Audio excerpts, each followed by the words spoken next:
Welcome back, folks, to Mega Man 7 here on the Heavy Physics channel. Today, we are arguably going to be moving on to one of the worst bosses in the history of the Mega Man franchise, at least the top 5. This dumb bastard is Springman, and his level, it's a bit pinkish for my taste. There's a bolt for you right there, easy 8 bolts there.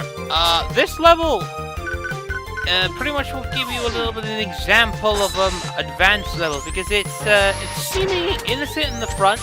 Most of the bosses are spring related, minus the cannons, and I nearly died there. But you can use the super adapter to progress through most of the enemy bosses already, as you can see there. Last episode was a Mega Man X staple, which was called backtracking. This is no exception here. There are some bits where you're going to have to backtrack, and you kind of have no choice. But this is one of the worst things you have to have this one.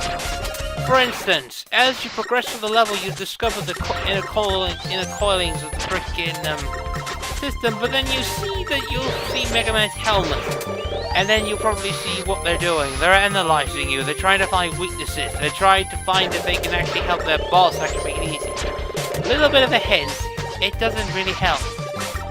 Springman is actually one of the worst bosses in the series. Not only is his design dumb, his concept stupid, pretty much everything else, he's not taken seriously. He's about the only thing that is dumber than Springman is fucking Sheepman. And everyone knows what I feel about Sheepman. As in, Sheepman! Anyway, use Rush Search on this spot here. You will discover the Mega Life. The Mega Life piece, which is basically about roughly 6 or 7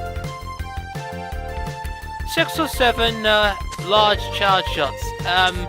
You probably realize, yes, I did actually forget something there, but we're gonna come back later in the LP to actually get it. That is actually the location of another Mega Bolt.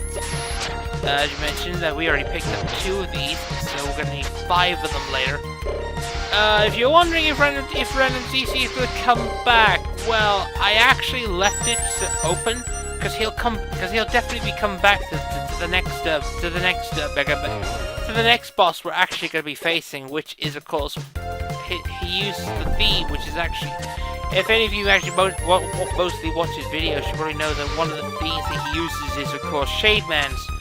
I pretty much left the door open slightly for him to come back and for any other future stuff that he wants to come along. Which includes taking on the Decepticon, what I've been known as Turbo Man. Yeah, I kind of like to refer to a lot of things. I mean, this is technically... I can't really talk much about Springman in this level. All I could just say is that Springman is a joke with the Slash Claw. Spoiler alert, that's the weakness for Springman here. He has one of the most predictable patterns ever.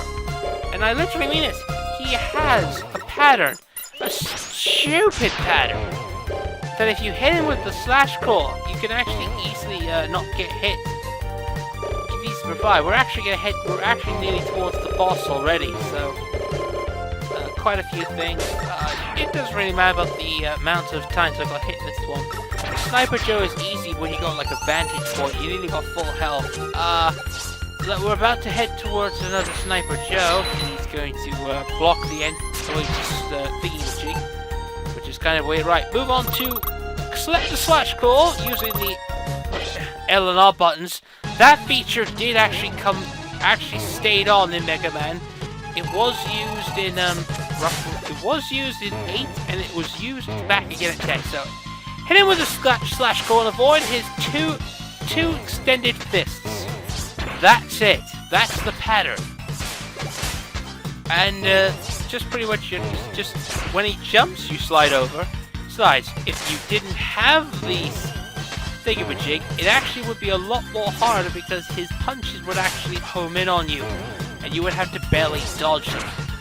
So keep up this pattern, like so. He's about to die 1 hit anyway. So one more hit should do it. that's the end of Springman. Really, that's the joke. And that's really it. You do get a weapon from this one, which is a not baddish weapon. Most people tend to rag on it, but actually it's not too bad. You receive the Wild Coil. Now, the Wild Coil is actually one of two unique weapons in this game. The other unique weapon, the other one is, of course, Shademan's weapon. They're both charge weapons. For instance, you can charge the coils to make them jump higher. That is technically a hint, and the color scheme is purple and green, which you normally never see on the NES because of the color palette. On the Super Nintendo, the color palette is kind of extended. Right. Now that we picked up Auto's missing bolt, we can actually go see him and actually get something for our troubles. So let's go visit him in his beat house. Any house. So now that we have that, just toss him his bolt. Auto's bolt, which we'll see an animation of him actually fitting the bolt. But we also get to see something funny a minute, like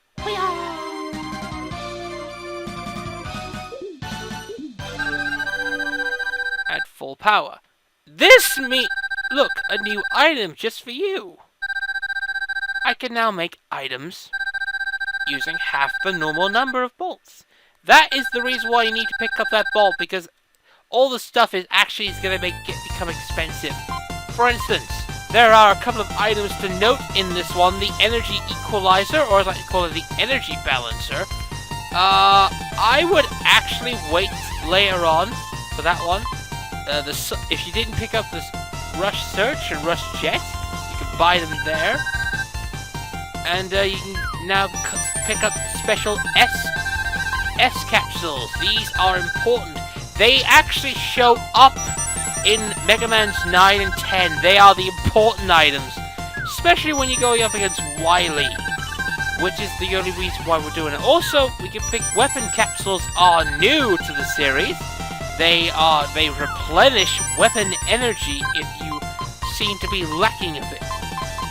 The Hyper Fist, for instance, charge the weapon with the lowest energy. That is what it does. It was introduced in the last game, and it's pretty much been that since. But now that we got that out of the way, stay tuned for the next episode. We're going to be heading off towards Robotic Transylvania. That is, of course, Shademan.